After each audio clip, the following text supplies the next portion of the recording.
Welcome to the latest roundup of news and polls from Ipsos MORI. And this week we can see that overall concern about COVID-19 is falling across the planet. It's down in 18 out of 28 countries that we look at regularly. And our old friends, poverty and inequality, are now ahead of it. It's actually now in third place globally, which in some ways, I guess, is good news. In Britain, concern about the disease is also falling, despite cases rising and indeed hospitalisations being at a much higher level than over the summer. But at the moment, it's a three-way tie between Brexit, the economy, and the pandemic. And of course, we will be watching very closely to see how that continues.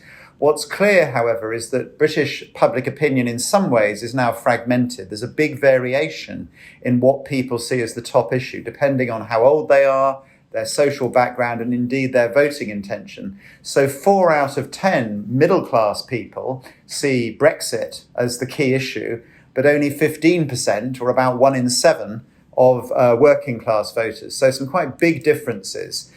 Of course, we have COP26 and climate change on the agenda, and overall we can see strong public support to tackle climate change. The vast majority of people globally saying that climate change is a clear and present danger. They don't, of course, all agree on the solutions. And overall in Britain, we've got 4 out of 10 people who are confident that the government and indeed business and indeed their fellow citizens are ready to do the right thing to make a difference, but actually more of us, the majority, about 6 in 10, suspect that we won't. So let's see what happens.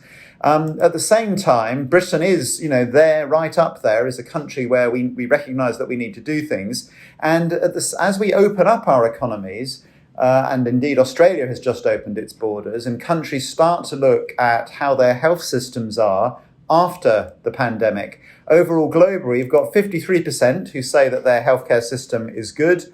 In Britain, we're generally very positive about the healthcare system as a whole, but we are more likely than any country anywhere to say that our healthcare system is overstretched, and a third of us now expect it to deteriorate in the next 3 years. So people are, as always in Britain, very positive about the NHS, but also very anxious about the future. Elsewhere, as we come to the end of Black History Month this October, we've looked at how British people want to remember and indeed deal with our legacy of the slave trade.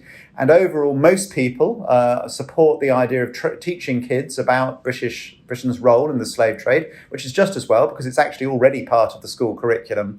But in terms of how we should address our historic legacy and our historic involvement, we're split over whether we're more ashamed of Britain's historic role or actually proud of the fact that Britain was one of the first countries to abolish it, or indeed whether we feel that, frankly, all of this was just too far away. So we're sort of divided over that. However, when it comes to making choices between paying, in some ways, reparations to people who were affected by slavery, or indeed investing in things like housing, education, employment and health for all ethnic minorities now living in Britain, the balance of opinion very clearly among both white Britons and black ethnic Britons and people from a whole range of other backgrounds is that we should focus on investment to support Britain's ethnic minorities rather than focusing on reparations to pay for the past. Elsewhere this month, we've looked at how people are dealing with people living with obesity. And of course, Britain's obesity crisis was here before the pandemic. It will be here long after the pandemic. How they're dealing with it. And what we found is that nearly half of the people who are obese in Britain say their mental health was negatively affected by COVID-19. We've also looked this month at 2 key issues and how they intersect, and that's the NHS and, of course, climate change. Most people are supportive of the NHS's goal of trying to be net zero, like the rest of the public sector in Britain, but we don't see it as a priority. All this and much more on our website. Thank you.